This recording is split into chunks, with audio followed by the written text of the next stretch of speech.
கண்ணியம் நிறைந்த பெரியோர்களே, அன்கபூத் என்று ஒரு சூரா. அன்கபூத் என்றால் சிலந்தி வலை. சிலந்திக்கு தான் அன்கபூத் என்று சொல்லுவார்கள். மஸலுல்லதீன இத்தகது மின் தூனில்லாஹி அவுலியா, அல்லாஹு அன்றி மற்றவர்களை தங்களுடைய நேசத்திற்குரிய தெய்வங்களாக ஆக்கி கொள்ளக்கூடியவர்களுக்கு அந்த உதாரணம் கமஸலில் அன்கபூத், ஒரு சிலந்தி வலையை போல. இத்தகதத் பைத்தன், அது ஒரு வலையை பின்னி எடுத்தது. وَإِنَّ أَوْهَنَ الْبُيُوتِ لَبَيْتُ الْعَنْكَبُوتِ, கூடுகளில் வலைகளில் மிக மிக பலகீனமானது சிலந்தி வலை என்று அல்லாஹ் சொல்லுகிறான். சிலந்தி நாம் பார்த்திருக்கிறோம், ஒரு வலையை பின்னி அதிலே தொங்கிக் கொண்டிருக்கும். அக்கம்பக்கம் வருகின்ற ஈக்களை கொன்று அதை தன்னுடைய இரையாக ஆக்கிக் கொள்ளும். எல்லா வலைகளிலும் எல்லா கூடுகளை விடவும் மிக பலகீனமான ஒன்று இந்த சிலந்தி வலை. வேகமான காற்று அடித்தால் அது கலைந்து விடும். கையால் அதை அடிக்க வேண்டிய அவசியம் இல்லை. காற்று வேகமாக அடித்தால் கலைந்து விடும்.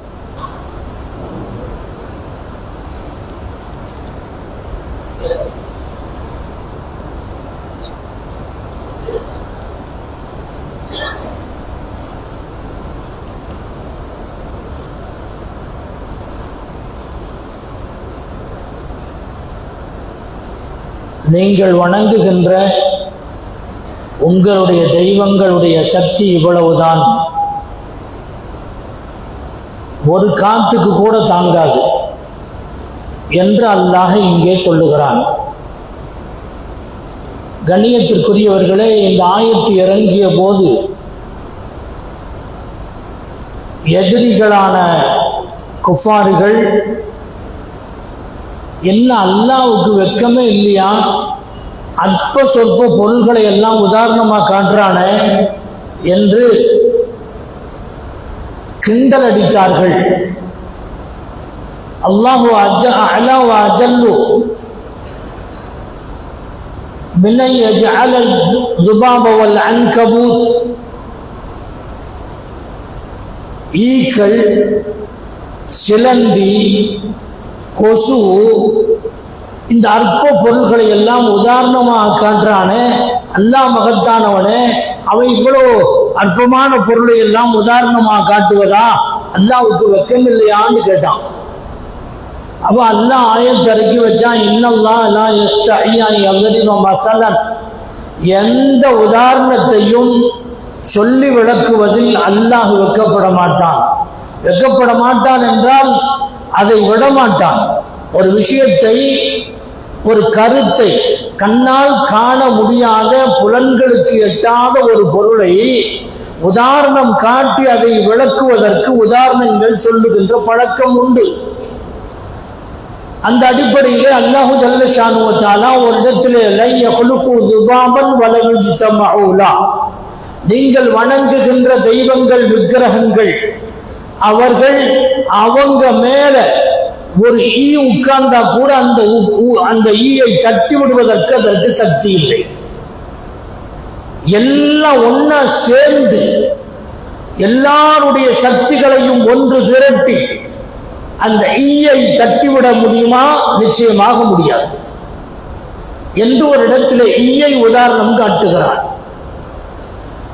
இது போன்ற அற்ப வஸ்துக்களை எல்லாம் உதாரணம் காட்டுவது எதற்காக? பொதுவாக ஒன்றை நாம் விளங்கிக் கொள்ள வேண்டும். அழகான பொருளுக்கு அழகான உதாரணம், அழகில்லாத பங்கரையான கோலத்தில் இருக்கக்கூடியதற்கு அது போன்ற உதாரணம். சாக்கடைக்கு அழகான உதாரணத்தை காட்ட முடியுமா? நல்ல அழகான பெண்ணுக்கு ஒரு மோசமான உருவத்தை காட்ட முடியுமா? உதாரணம், நாம் எப்படி அதை கொண்டு வருகிறோமோ அது போன்றுதான் இருக்கும். அல்லாஹு ஜல்ல ஷானுஹு வ தஆலா இவர்கள் வணங்குகின்ற இந்த விக்கிரகங்களுக்கு வேற என்ன சொல்ல முடியும்?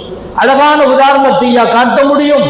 எனவேதான் அல்லாஹு ஜல்ல ஷானுஹு வ தஆலா ஈயை சொன்னான், கொசுவை சொன்னான், சிலந்தியை சொன்னான். சிலந்தி அற்ப பொருள் என்று இருந்தால், அற்ப பொருள் என்று அல்ல, அது மிக மிக வெயிட்லெஸ்ஸான ஒரு பொருள்,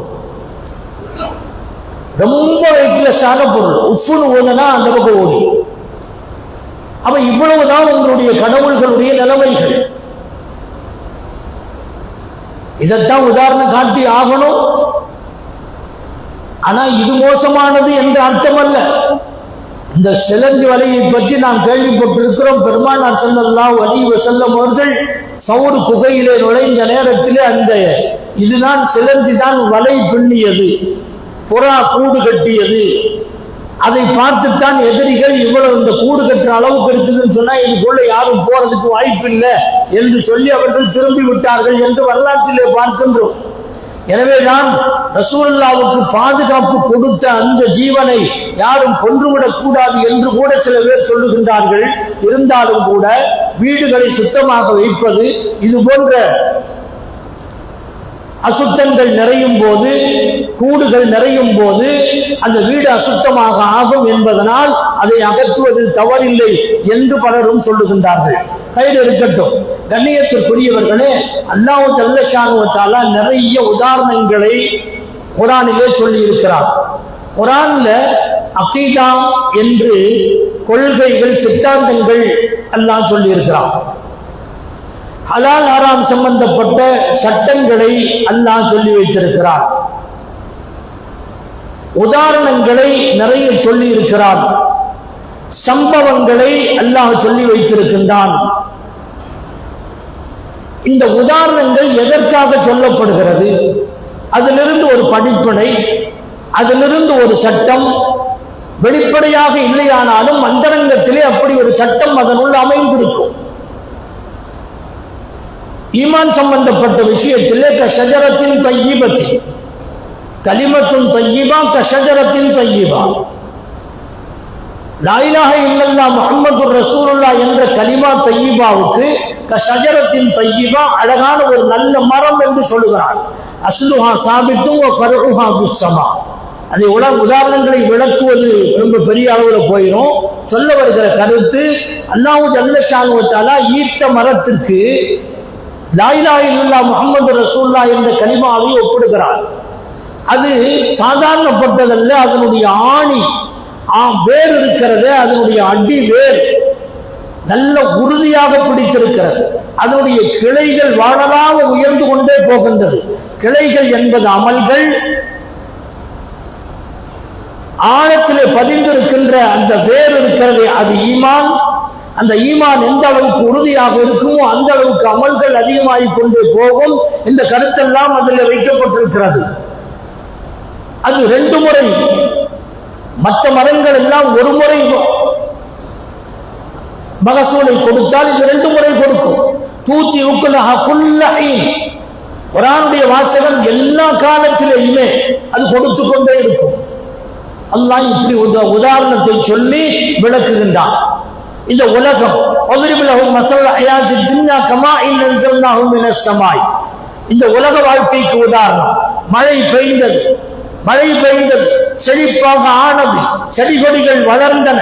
அதற்கு பின்னால் கடினமான ஒரு காற்று வந்து எல்லாவற்றையும் கொண்டு போய்விட்டது.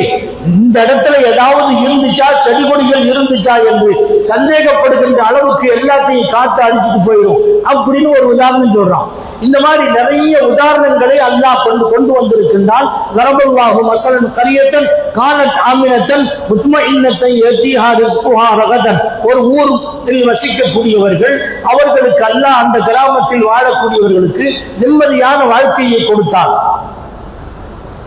நல்ல நிம்மதியான வாழ்க்கை. அவர்களுக்கு ரிஸ்கை எந்த விதமான எதிர்பார்ப்பும் இல்லாமல் எங்கிருந்தாவது அல்லாஹ் ரிஸ்கை கொண்டு வந்து கொடுத்து விடுவான். நிம்மதியான வாழ்க்கை வாழ்ந்து கொண்டிருந்தார்கள். ஆனால் அந்த நியமத்துக்கு அவர்கள் துரோகம் செய்த காரணத்தினாலே அத்தனையும் அல்லாஹ் தூக்கிவிட்டான். அவர்களுக்கு பயத்தை கொடுத்தான். பசி என்ற ஆடையை கொடுத்தான். பசியை ஒரு ஆடையை போன்று அல்லாஹ் ஓமைப்படுத்தி இருக்கிறார். லிபாஸல் ஜூஇ வல் கௌஃபி, பயம் என்ற ஒரு ஆடையை அல்லாஹ் அணிவித்தான். இந்த ஆடை என்று சொல்லுவது, பசியை ஒப்பிடுவது, இதெல்லாம் ஓமை காட்டி பேசுவது. இப்படி ஓமை காட்டி பேசினால் சிறந்த முறையிலே விளங்கும் என்பதற்காக வேண்டி அல்லாஹ் உதாரணங்களை பல இடங்கள்ல சொல்றான். இந்த மாதிரி பல உதாரணங்கள், நிறைய உதாரணங்களை அல்லாஹ் சொல்லி வைத்திருக்கிறான். ضربالله مثلا للذين كفروا امرأة نوح ضربالله مثلا الرجلين احدهما ابكم لا يقدرون على شيء. இப்படி நிறைய உதாரணங்களை அல்லாஹ் சொல்லி இருக்கிறார். இதனுடைய நோக்கம் என்ன? ஒரு கருத்தை உதாரணத்தின் மூலம் மிக தெளிவாக விளக்கி காட்ட வேண்டும் என்பதுதான் நோக்கம். அதை கிண்டல் அடிக்கிறதுக்காக வேண்டி இவனுக்கு இப்படி சொன்னாங்க. ஒரு உதாரணம், ஒரு சின்ன சம்பவம் சொன்னால் விளங்கும். ஒரு அரசன் படம் வரைவதற்கு ஒரு போட்டி வைத்தார். இன்னைக்கெல்லாம் இந்த கிரிக்கெட்டு, ஃபுட்பால் இந்த மாதிரி எல்லாம் மேட்ச் வைக்கிறாங்க இல்லையா, அது மாதிரி ஒரு காலத்துல ஓவிய போட்டி, ஓவியர்கள் நிறைய இருப்பார்கள்.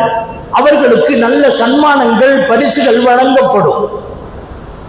ஒரு பெரிய அளவுல அது சேலஞ்ச் வைக்கப்பட்டது. யார் வர்றீங்க?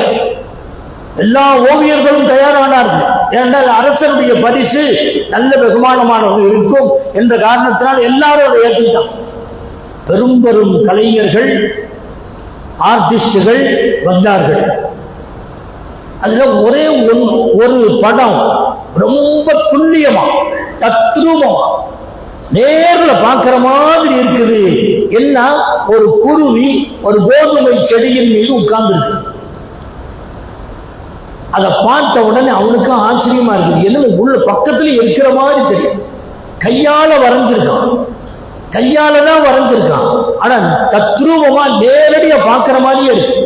எல்லா படங்களையும் ஓரமா வச்சுட்டு அந்த படத்துக்கு பரிசு என்று அறிவித்ததோடு மட்டுமல்லாமல், இதில் யாராவது குறை காண்பவர்கள் இருந்தால் உடனடியாக அரசவைக்கு தெரியப்படுத்தும் என்று பிரதம வாயிலே அது ஒட்டப்பட்டிருக்கிறது. பெரிய கலைஞன், ஒரு பெரிய ஆர்டிஸ்ட் ஒருத்தன் வந்தான். அதை பார்த்தான். அதுல ஒரு குறையை கண்டுபிடிச்சான். என்ன குறை? கோதுமை செடி நேரா இருக்குது, அது மேல ஒரு குருவி உட்கார்ந்துருக்கு. இதை தத்ரூபமாக வரைந்திருக்கிறார். குறை சொல்லக்கூடியவர் அரசனிடத்திலே போய் சொன்னார், இதிலே ஒரு குறை கண்டிருக்கிறேன். குறை காண்பவர்களுக்கு பரிசு என்று சொன்னீர்கள், எனவே நான் ஒரு குறையை சொல்லுகிறேன். என்ன குறை? அந்த தண்டு நேரா நிக்குது. செடிகளுடைய தண்டு நேரா நிற்கும் போது அது மேல ஒரு லேசான தண்டு தான். கோதுமையுடைய செடி அப்படித்தான் இருக்கும். அதுல ஒரு குருவி உட்கார்ந்தா அதனுடைய வெயிட், அதனுடைய கனம் தாங்காமல் அந்த தண்டு லேசா வளையணும். ஆனா வளையாம நேரா நிக்குது. இப்படி வரைஞ்சிருக்க கூடாது. எனவே இயற்கை நிலை எதுவோ அதை வைத்துத்தான் படத்தை வரைய வேண்டும். வரைந்தவர் நேரா நின்றா அழகா இருக்கும்னு நினைச்சிட்டு வரைஞ்சிட்டாரு. ஆனா நேரா நிக்க கூடாது, இந்த வளையணும், வளைஞ்சாத்தான் அது இயற்கைக்கு ஒத்து வரும் என்று சொன்ன போது அவருக்கு பரிசு கொடுத்தார் அந்த அரசர். இந்த உதாரணம் எதற்கு சொல்லப்படுகிறது என்று சொன்னால், ஒரு உதாரணத்தை இப்ப வளைவு இருந்தா தான் அது சரியா படும், வளைவு இல்லைன்னா அது சரியில்லை என்று ஆர்டிஸ்டுகள் சொல்லுவார்கள். அதே போன்று மோசமான அசுத்தமான ஒரு பொருளுக்கு உதாரணத்தை காட்டும் போது அசுத்தைத்தான் சொல்ல வேண்டும். சுத்தமான பொருளாக அழகான பொருளாக இருந்தால் அழகான பொருளைத்தான் உதாரணமாக காட்டுவோம். எனவே உதாரணத்தில் காட்டும் விஷயத்திலே அல்லாஹ்வின் மீது குறை சொல்லக்கூடிய இவர்கள் குறை உள்ளவர்கள் என்று அல்லாஹ் ஜல்ல ஷானஹு வ தஆலா வலியுறுத்துகின்றான். மஸலுல்லதீன இத்தகது மின் தூனில்லாஹி அவ்லியா கமஸலில் அன்கபூத் இத்தகதத் பைத்தா வ இன் அவ்ஹனல் புயூத்தில் பைத்துல் அன்கபூத் லவ் கானூ யஅலமூன். அல்லாஹ் அல்லாத தெய்வங்களுக்கு எந்த சக்தியும் இல்லை, அவருடைய சக்தி ஒன்றும் இல்லாமல் போகும் என்ற கருத்தை அல்லாஹ் இன்னும் வைத்திருக்கின்றான். அல்லாஹு ஜல்ல ஷானு வ தஆலா அவனுடைய வார்த்தைகளை புரிந்து அமல் செய்யக்கூடிய தௌஃபீகை தந்தருவானாக. ரப்பனா தகப்பல் துஆனா وصلاتنا وصيامنا وقيامنا وركوعنا وسجودنا وتضرعنا وتخشعنا وتمم تقصير أعمالنا إنك على كل شيء قدير. صل على النبي سيدنا محمد وآله وصحبه أجمعين والحمد لله رب العالمين. صلى الله عليه